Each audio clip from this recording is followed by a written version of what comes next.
नमस्कार छात्रों, मैं विवेकानंद झा आप लोग का स्वागत करता हूं आपके अपने channel the great learning point में और अपने इस नए वीडियो में।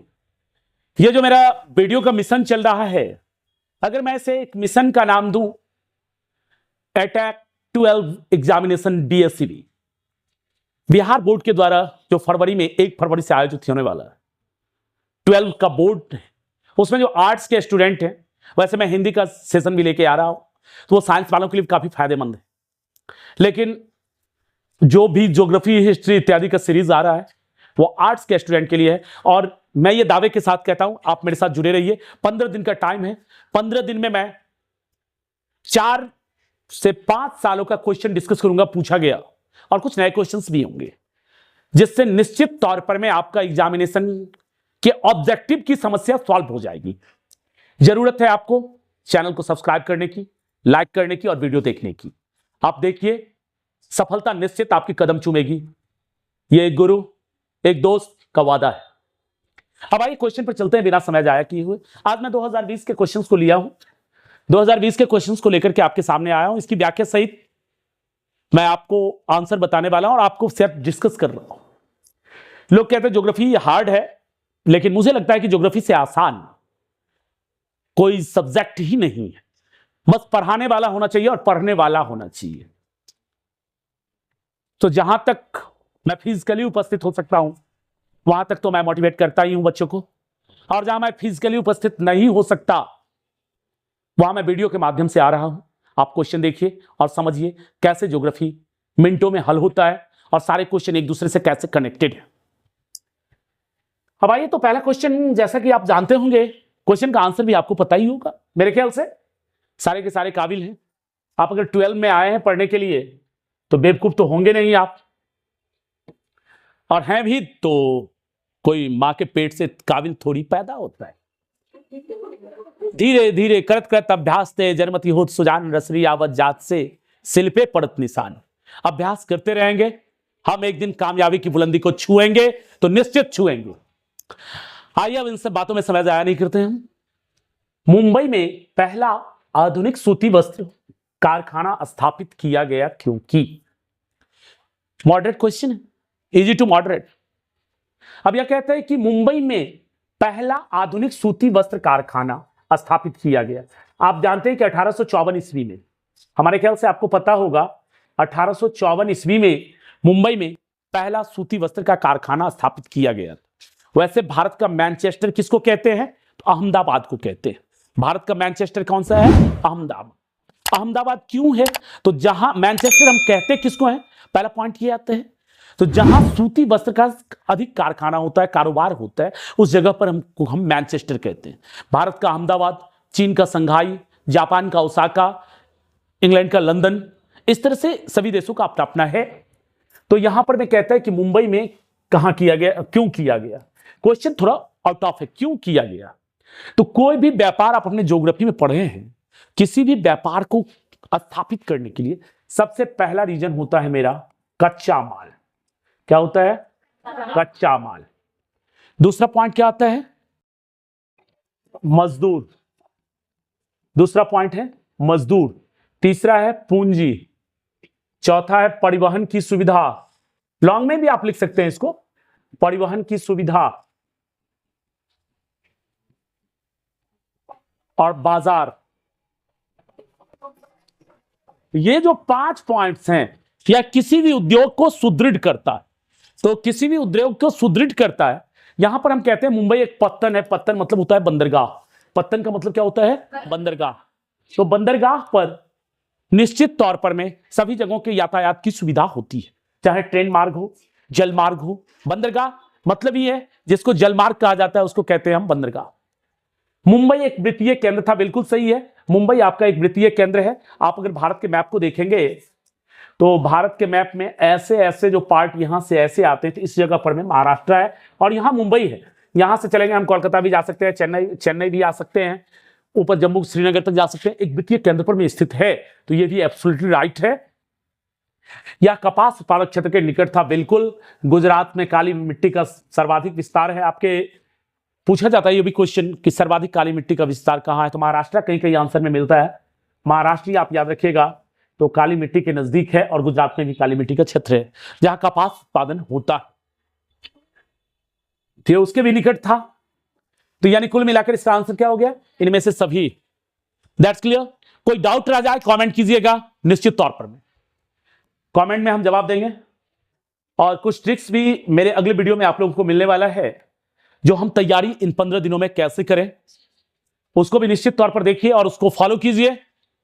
450+ नंबर आएगा, यह भी जगह दावा है। अगले क्वेश्चन में आते हैं हम। प्रादेशिक नियोजन का विशिष्ट लक्षण है। आप लोग सोचिए कि सबसे पहला पॉइंट हमारा आता है कि प्रादेशिक नियोजन, यह प्रादेशिक नियोजन होता क्या है? किसी प्रदेश के विकास के लिए जो योजनाएं बनाई जाती है उसको हम कहते हैं प्रादेशिक नियोजन। जैसे आपका राज्य बिहार है, क्या नाम है आपके राज्य का, पता है कि नहीं है? हाँ पता है, कमेंट कर दीजिएगा ना, देख लेंगे। तो आपके राज्य का नाम है बिहार, इसके विकास के लिए जो साल भर में योजनाएं बनाई जाएगी वो हो जाएगा बिहार का प्रादेशिक नियोजन। तो कुल मिलाकर हम देखते हैं नियोजन क्या है, आर्थिक व्यवस्था में सेक्टरों का विकास, इसका आंसर हो जाएगा। परिवहन जाल तंत्र में क्षेत्रीय भिन्नताएं नहीं होगा, क्षेत्र विकास के उपागम नहीं होगा, ग्रामीण क्षेत्रों का विकास नहीं होगा, शहरी क्षेत्र का भी विकास आएगा। इसीलिए आर्थिक व्यवस्था में सेक्टरों का विकास 1 नंबर इसका आंसर हो जाएगा। अगले क्वेश्चन, भारतीय रेल प्रणाली को कितने मंडलों में विभाजित किया गया है? तो यहां हम इस क्वेश्चन में चलेंगे 12 के साथ, पर आपको पता है कि भारतीय रेल मंडलों को अब भारतीय रेल को 18 मंडलों में विभक्त किया गया है। मेट्रो को लेकर के 18 मंडल बना दिए गए। करंट याद रखिएगा, क्योंकि ये 2020 का पूछा गया क्वेश्चन है, तो 20 का ही ऑप्शन मिलेगा आपको। उस समय जो मिला ऑप्शन वही मिला। अभी आप इस ऑप्शन के हिसाब से तो इसका 12 आंसर होगा, पर करंट में अगर हमसे कोई पूछता है तो इसका हम 12 आंसर नहीं देंगे। हम उम्मीद करते हैं कि क्वेश्चन आप समझ रहे होंगे। बहुत ज्यादा डीप भी मैं नहीं ले जा रहा हूं। अब चलिए यहां पर आते हैं हम। भारत में वायु परिवहन की शुरुआत हुई थी, तो सीधे तौर पर मैं इसका एक लाइन में आंसर देंगे हम। 1911 में वायु परिवहन की शुरुआत हुई थी। तो वायु परिवहन की शुरुआत 1911 में किस काम के लिए हुई थी? तो डाक कार्य के लिए, डाक कार्यों के लिए। पहली बार वायुयान भारत में कहां से कहां तक चली थी? तो इलाहाबाद से नैनी तक चली थी। कहां तक? नैनी तक। इलाहाबाद में ही एक जगह है नैनी, झूसी, सब इलाहाबाद। अभी तो कुंभ की तैयारी है, विश्व के सबसे बड़े मेले की तैयारी। तो इलाहाबाद तो काफी परिचित है, जिसका नाम अब हो गया प्रयाग। उस जगह पर पहली बार वायुयान चला था। कहां से कहां तक? तो इलाहाबाद से नैनी तक 1911 ईस्वी में। किसके लिए? तो डाक के कार्यों के लिए। हम उम्मीद करते हैं इस क्वेश्चन को आप लोग समझ गए होंगे। अब अगले क्वेश्चन की ओर हम बढ़ते हैं। पूर्व पश्चिम गलियारा। मुझे याद है कि पिछला वीडियो अगर आपने देखा हो, तो अगर आपने पिछला वीडियो हमारा देखा हो तो शायद इस क्वेश्चन का जवाब देने की जरूरत मुझे नहीं पड़ेगी। आपको मैंने समझाया था उत्तर दक्षिण गलियारा, पूरब पश्चिम गलियारा। पूरब में असम, असम में सिलचर, जगह का नाम क्या हो गया? राज्य असम, जगह सिलचर। ये हो गया पूर्व, ये हो गया पश्चिम, ये हो गया नक्शे के हिसाब से उत्तर, और ये हो गया दक्षिण। तो दो वैसे, और एक और आ जाता है इसमें, मैं थोड़ा सा करता हूं। दिल्ली से मुंबई, मुंबई से चेन्नई, चेन्नई से कोलकाता, कोलकाता से दिल्ली। इसको भी एक सड़क के नाम से जानते हैं। यहां 4 सड़कों का मैप है। बताना आपको होगा चारों का नाम कमेंट करके। फिलहाल मैं भी बता दूंगा, ऐसा थोड़ी हूं कि मैं आपके भरोसे छोड़ के चलूंगा। मैं बता दूंगा, फिक्र नहीं है, समझाने को आया हूं, समझा दूंगा, समझिए। तो पूर्व पश्चिम गलियारा असम के सिलचर से गुजरात के गांधीनगर को जोड़ता है। कहां को जोड़ता है? गुजरात के गांधीनगर। याद रखिएगा, आप पूरब समझते हैं ना, पूरब जिधर सूरज उगता है। बिहार में, भारत में पहले सूरज कहां उगता है? अरुणाचल प्रदेश। अरुणाचल से प्रदेश ही थी, अरुणाचल प्रदेश। जो अरुण मतलब सूरज का पर्यायवाची है। तो जो सूर्य के प्रदेश हैं उसी को अरुणाचल प्रदेश कहा गया है। यानी भारत में सबसे पहले सूर्योदय अरुणाचल प्रदेश में। और विश्व में उगते हुए सूरज का देश किसे कहा जाता है? जापान। यह भी क्वेश्चन बड़ा ही वैल्यूएबल क्वेश्चन है। उगते हुए सूरज का देश किसे कहा जाता है? जापान को कहा जाता है। तो यहां पर पूरब में असम के सिलचर से लेकर पश्चिम में गुजरात गांधीनगर को जोड़ने वाला जो गलियारा है, सड़क है, जो सड़क है, जो सड़क है उसे हम कहते हैं पूरब पश्चिम गलियारा।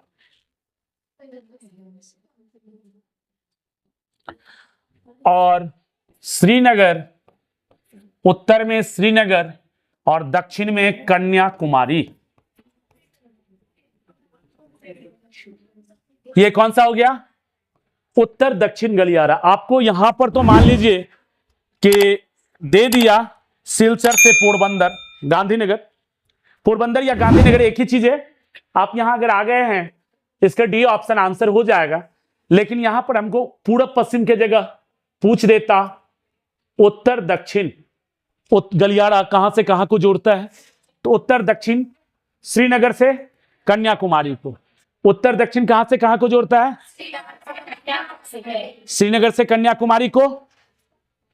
पूरब पश्चिम असम के सिलचर से पोरबंदर यहां दिया है, पोरबंदर के साथ ही चले हम। पोरबंदर को जोड़ता है। पोरबंदर भी गांधीनगर, गांधी जी का जन्म जहां हुआ था उसको पोरबंदर नामक जगह पर हुआ था। अब ये जो मैंने खींचा था चतुर्भुज, ये क्या है? स्वर्णिम चतुर्भुज योजना, जिसकी शुरुआत 1998 में अटल बिहारी वाजपेयी ने किया था। भारत के 4 महानगर दिल्ली, मुंबई, चेन्नई और कोलकाता, इन चारों महानगर को जोड़ने वाले जो सड़क है उसको हम कहते हैं स्वर्णिम चतुर्भुज योजना। अब अगला क्वेश्चन आइए।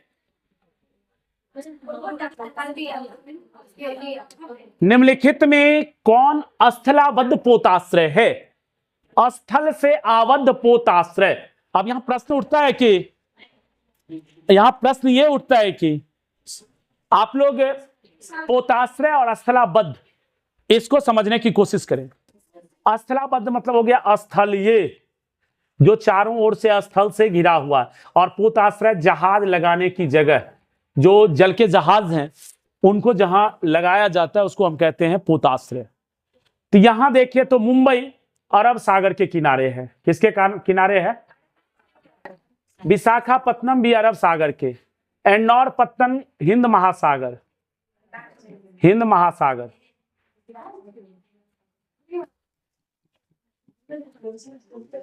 एक ये जो है हल्दिया, ये हल्दिया एन्नौर-पत्तन है। हाँ, हल्दिया बंगाल की खाड़ी में, बंगाल, हल्दिया से कुछ दूरी पर बंगाल की खाड़ी है, लेकिन हुगली नदी के द्वारा इसको जोड़ा गया है। हल्दिया पश्चिम बंगाल में, कहां पर है? पश्चिम बंगाल में। हल्दिया पश्चिम बंगाल में है और बंगाल की खाड़ी के किनारे है। इसका आंसर आपको हो जाएगा एन्नौर-पत्तन। इसका आंसर क्या हो जाएगा? एन्नौर-पत्तन। अब अगले क्वेश्चन की ओर चलिए। तूतीकोरिन पत्तन स्थित है, तो तूतीकोरिन स्थित है तमिलनाडु में। यहां पर एक और पत्तन पूछ सकता है आपको, पारादीप, बड़ा ही फेमस है, बहुत पूछता है। पारादीप बंदरगाह कहां है? पारादीप बंदरगाह कहां है? कौन बताइएगा? उड़ीसा में। कहां पर है पारादीप बंदरगाह? कहां है? उड़ीसा में। और तूतीकोरिन पत्तन कहां है? तमिलनाडु में। चलिए अगले क्वेश्चन की ओर। अम्ल वर्षा का प्रमुख कारण क्या है? अम्ल वर्षा का प्रमुख कारण क्या है? अम्ल वर्षा हवा में जब सल्फर मिल जाता है तो हवा के ऑक्सीजन के साथ सल्फर संयोग करके SO2 बना लेता है, सल्फर डाइऑक्साइड। क्या बना लेता है? सल्फर डाइऑक्साइड, जिसके कारण अम्ल वर्षा होती है। तो प्रदूषण कौन सा हो गया? तो वायु का प्रदूषण हो गया। प्रदूषण कौन सा हुआ? वायु का प्रदूषण हो गया। तो इसीलिए और एक चीज और याद रखिएगा, ताजमहल का जो रंग पीला पड़ रहा है वह किसके कारण, कई बार कंपटीशन में पूछा गया क्वेश्चन है, अम्ल वर्षा के कारण होता है। तो सल्फर डाइऑक्साइड के मिलने के कारण होता है, और किस में मिलता है, तो हवा में मिलता है। इसलिए इसका आंसर हो जाएगा अम्ल वर्षा का कारण है वायु प्रदूषण। अगले क्वेश्चन की ओर हम आते हैं। तो भारत में प्रथम नाभिकीय ऊर्जा परियोजना की स्थापित की गई है। नो डाउट, इससे पिछले वीडियो में मैंने इन सारे क्वेश्चंस पर डिस्कस किया है। आप लोग को पता है कि तारापुर में, तारापुर कहां है, महाराष्ट्र में, तारापुर कहां है, महाराष्ट्र में है, जहां स्थित किया गया था किसके सहयोग से, अमेरिका के सहयोग से। किसके सहयोग से, अमेरिका के सहयोग से। मैंने आपको बताया था, आप देखिएगा एक बार, नहीं देखे हैं तो निश्चित श्योर एंड सर्टेन देखिएगा। अगले देखिए, निम्नलिखित में कौन परंपरागत ऊर्जा स्रोत है। देखिए, परंपरागत मतलब प्राचीन समय से हम जिसका उपयोग करते चले आए हैं और जिसका भंडार सीमित है, जिसका हम पुनः पूर्ति नहीं कर सकते हैं, जिसका उपयोग करने के बाद फिर से उसकी क्षतिपूर्ति नहीं कर सकते, जिसमें क्या आ जाता है, कोयला। परंपरागत में कोयला, पेट्रोलियम, और प्राकृतिक गैस। प्राकृतिक गैस, ये जो तीन चीजें आती है ये परंपरागत में आ जाती है। तो यहां पर कोयला भी है, पेट्रोलियम भी है, प्राकृतिक गैस भी है, इनमें में से सभी हो गया। सौर ऊर्जा, ज्वारीय ऊर्जा, ये विद्युत ऊर्जा, ये सॉरी परमाणु ऊर्जा, ये सब नवीकरणीय और गैर परंपरागत में आ जाते हैं। अगला क्वेश्चन देखते हैं हम। बोकारो इस्पात केंद्र है। तो बोकारो इस्पात केंद्र भारत के नवरत्नों में से एक है, और भारत के जो नवरत्न हैं वो सभी सार्वजनिक उद्योग के अंतर्गत आते हैं। सार्वजनिक यानी कि गवर्नमेंट का जो है, गवर्नमेंट का जो उद्योग है उसको हम कहते हैं सार्वजनिक क्षेत्र। जो व्यक्तिगत किसी व्यक्ति का है, जैसे रिलायंस इंडस्ट्रीज लिमिटेड किसी एक व्यक्ति का है, तो उसको हम कहते हैं निजी क्षेत्र। और जिसमें दोनों मिला होता है, जिसको आप लिमिटेड फॉर्म कहते हैं, वो हो जाता है मिश्रित। तो कुछ एक सेक्टर्स चलते हैं मिश्रित क्षेत्रों में, लेकिन आपका अब यहां जो क्वेश्चन है, बोकारो इस्पात केंद्र, ये फुल्ली गवर्नमेंट की। That clear. अगले क्वेश्चन की ओर हम आते हैं। बालाघाट मैग्नीज क्षेत्र किस राज्य में स्थित है। तो बालाघाट की चर्चा आ गई तो यह हम छत्तीसगढ़ की ओर चलेंगे। छत्तीसगढ़ कहां से अलग हुआ राज्य है, मध्य प्रदेश। कितने ईस्वी में हुआ, 2000 में। कब, 9 दिसंबर 2000 शायद। आगे आइए। निम्नलिखित में कौन औद्योगिक नगर है। अब देखिए, वाराणसी एक धार्मिक नगर है। कौन सा नगर है, धार्मिक, क्योंकि बाबा विश्वनाथ की नगरी। कभी कभी मुझे तो बुला लेते हैं, आप लोग को बुलाते ही नहीं जाते। जाते ही एक आनंदमय जीवन सा हो जाता है। वहां बाबा विश्वनाथ का दर्शन करके मन करता है यहां से भी प्रणाम करें। तो वाराणसी धार्मिक नगर है और प्राचीन नगर है। उसके बाद कैनबरा पर्यटन नगर है। कौन सा नगर है, पर्यटन नगर। सिंगापुर एक देश है। जमशेदपुर उद्योगों के कारण विकसित हुआ है, इसलिए जमशेदपुर एक औद्योगिक नगर है। औद्योगिक नगर है। अगला क्वेश्चन देखिएगा।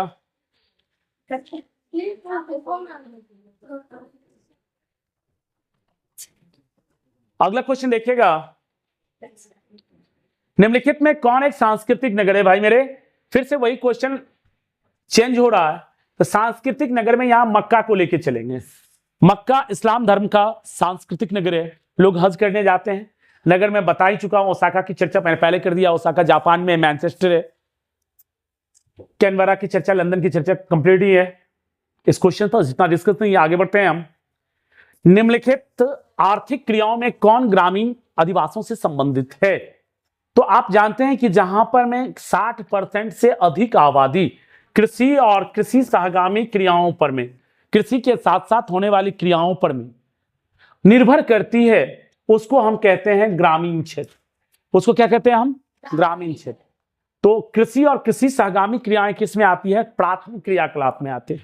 जैसे मैं समझाया था आपको कि गेहूं का बोना प्राथमिक क्रियाकलाप हुआ, खेत से काट के लाना, उसको गेहूं तैयार करने के बाद उसका आटा पीसना द्वितीय क्रियाकलाप में हो गया, विनिर्माण जिसको हम कहते हैं, हो गया द्वितीयक में, और उस आटे को बेचना बाजारों में तृतीयक हो गया, यानी सेवा क्षेत्र। और चतुर्थ में पत्रकार वगैरह आते हैं, शिक्षक वगैरह आते हैं, वो मैं बता चुका हूं आप लोगों को। तो यहां पर मैं ग्रामीण अधिवासों से संबंधित हमको पूछा जा रहा था, तो इसमें हम सीधा सा जवाब देंगे प्राथमिक। अगले क्वेश्चन को आइए, ये भी क्वेश्चन हम पिछले वीडियो में डिस्कस किए हुए हैं। पर्वतीय प्रदेशों में किस प्रतिरूप का अधिवास पाया जाता है? तो हम पूरा डिस्कस किए हुए हैं, इसलिए बार बार एक ही चीज को नहीं समझाएंगे। सीढ़ी नुमा होगा, आपको भी याद होगा। विश्व व्यापार संगठन WTO, वर्ल्ड ट्रेड ऑर्गेनाइजेशन का मुख्यालय कहां है? इसका मुख्यालय है न्यूयॉर्क में। इसका मुख्यालय कहां है? न्यूयॉर्क में। WTO, वर्ल्ड ट्रेड ऑर्गेनाइजेशन, विश्व व्यापार संगठन का मुख्यालय कहां है? न्यूयॉर्क में है। सॉरी, जेनेवा में होगा। आज कोई नहीं,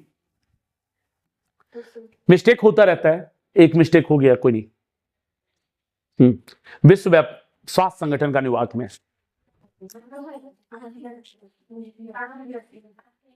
अब अगला क्वेश्चन देखिए, इसमें देखिए निम्नलिखित में से कौन चतुर्थ सेक्टर के क्रियाकलापों से संबंधित है? अब ये भी कुछ देर पहले मैंने आपसे चर्चा की थी कि जो विश्वविद्यालय शिक्षक हैं वो चतुर्थ क्रियाकलाप में आते हैं, पत्रकार वगैरह आते हैं। तो यहां पर मैं हम विश्वविद्यालय शिक्षक सीधे लेके जाएंगे। संगणक विनिर्माण द्वितीयक में आ गया, कागज और लुगदी का निर्माण द्वितीयक में आ गया, पुस्तक का मुद्रण द्वितीयक में आ गया। ये तीनों का तीनों द्वितीयक है। चतुर्थ क्रियाकलाप आपको पूछ रहा है चतुर्थ सेक्टर से है, तो विश्वविद्यालय शिक्षक होगा, 150% होगा।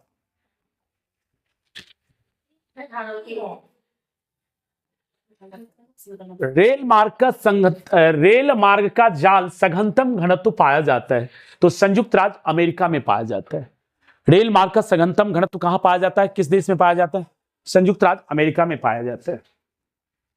अगले क्वेश्चन की ओर आइए। मैं ज्यादा डिस्कस इसलिए नहीं कर रहा कि मैं अधिक डिस्कस इसलिए नहीं कर रहा, आप लोग को लग रहा होगा टाइम ज्यादा खिंचा जाएगा, वीडियो लंबा हो जाएगा, तो आप देखिएगा नहीं, इसलिए मैं थोड़ा सा आपको टू द पॉइंट क्वेश्चन को लेकर के चल रहा हूं। आगे देखिए, लंबी दूरी तक भारी सामान ढोने के लिए कौन सबसे सस्ता परिवहन है? भाई सबसे लंबी दूरी हो कि कम दूरी हो, सबसे सस्ता परिवहन मेरा है जल परिवहन। अब कम दूरी में जल परिवहन उन्नत नहीं है, जिस कारण से हम उसका उतना प्रयोग नहीं करते हैं। उससे आसानी से हम बस, ट्रक, ट्रेन से सामान लेके चले जाते हैं। लेकिन सबसे सस्ता परिवहन की चर्चा आए तो जल परिवहन आज भी अंतरराष्ट्रीय व्यापार का 90%, अंतरराष्ट्रीय व्यापार का 90% जल मार्ग द्वारा ही होता है। अब यात्री जहाज नहीं चलता है, लेकिन कार्गो शिप, पेट्रोलियम शिप बहुत ज्यादा चलते हैं। अगले क्वेश्चन की ओर हम आते हैं। बिग इंच पाइपलाइन परिवहन करता है, तो देखिए परिवहन का 4 पार्ट आपने पढ़ा होगा, सड़क मार्ग, जल मार्ग, वायु मार्ग और एक पाइपलाइन। बिग इंच एक नाम है, पाइपलाइन आप पढ़े होंगे। इसके द्वारा पेट्रोलियम पदार्थों का परिवहन किया जाता है, तरल पदार्थों का परिवहन होता है। तो यहां सिर्फ एलपीजी कर दिया है, ये नहीं होता है, पेट्रोलियम का पूरे के पूरा परिवहन बिग इंच पाइपलाइन के द्वारा होता है। अगला क्वेश्चन, भारत एक सदस्य है, भारत एक किसका सदस्य है? तो यहां पर में हम साफ्टा की चर्चा कर देंगे। साफ्टा को अगले वीडियो में डिटेल में हम आपको बताएंगे। यहां साफ्टा की बात कर देते हैं। आसियान क्या है, साफ्टा क्या है, ओपेक क्या है, OECD क्या है, सारा कुछ बताएंगे। टाइम ये लंबा हो रहा है वीडियो थोड़ा सा, इसलिए हम शॉर्टकट में खींच रहे हैं। 2011 के जनगणना के अनुसार भारत की जनसंख्या कितनी है? तो ये सीधा वन लाइनर याद रखने वाला है। अब ये पूछेगा या नहीं पूछेगा कोई गारंटी नहीं है, लेकिन चूंकि 2020 का पूछा गया क्वेश्चन है तो सारा क्वेश्चन मैंने कलेक्ट किया, तो आप लोगों के लिए ये भी क्वेश्चन आ गया है। 121 करोड़ है, आपको याद होगा, निम्नलिखित प्रदेशों में कौन सुप्रलेखित प्राचीनतम नगरीय बस्ती है? तो आप जानते हैं कि सिंधु घाटी सभ्यता की सबसे विकसित नगर कौन सा था? तो मेसोपोटामिया। सबसे विकसित नगर कौन सा था? मेसोपोटामिया। वैसे विश्व की सभ्यताओं का विकास 4 नदी घाटियों में हुआ है। वांगहो नदी घाटी में चीन, नील नदी में मिस्र, सिंधु में भारत, और एक बच गया इसमें, दजला और फुरात में मेसोपोटामिया की सभ्यता विकसित हुई थी। दजला और फुरात में। तो यहां पर मैं कौन सुप्रलिखित प्राचीन नगरीय बस्ती है? ये तीनों नदी घाटी का नाम दे दिया, शहर का नाम एक ही दिया है, वहां उसके नाम को छुपा लिया है। दजला और फुरात 2 नदियों के दोआब में मेसोपोटामिया की सभ्यता का विकास हुआ था। तो मेसोपोटामिया हो गया। चलिए अगले क्वेश्चन की ओर चलते हैं। किस भाषा परिवार की जनसंख्या सबसे कम है? तो यहां पर मैं अपने देश में हम देखते हैं तो सर्वाधिक है भारत यूरोपीय, और चीनी तिब्बती भी कुछ अंशतः है, तिब्बत साइड में, अरुणाचल प्रदेश वगैरह में। द्रविड़ दक्षिण भारत की भाषा परिवार में जितना तमिल, तेलुगु, मलयालम ये सब जितने आते हैं, ये सब द्रविड़ भाषा परिवार में आ जाते हैं। सबसे कम है किसका? ऑस्ट्रिक का। अगले क्वेश्चन की ओर चलें। मानव विकास सूचकांक में भारत के निम्नतम राज्यों में से किसकी कोटि उच्चतम है?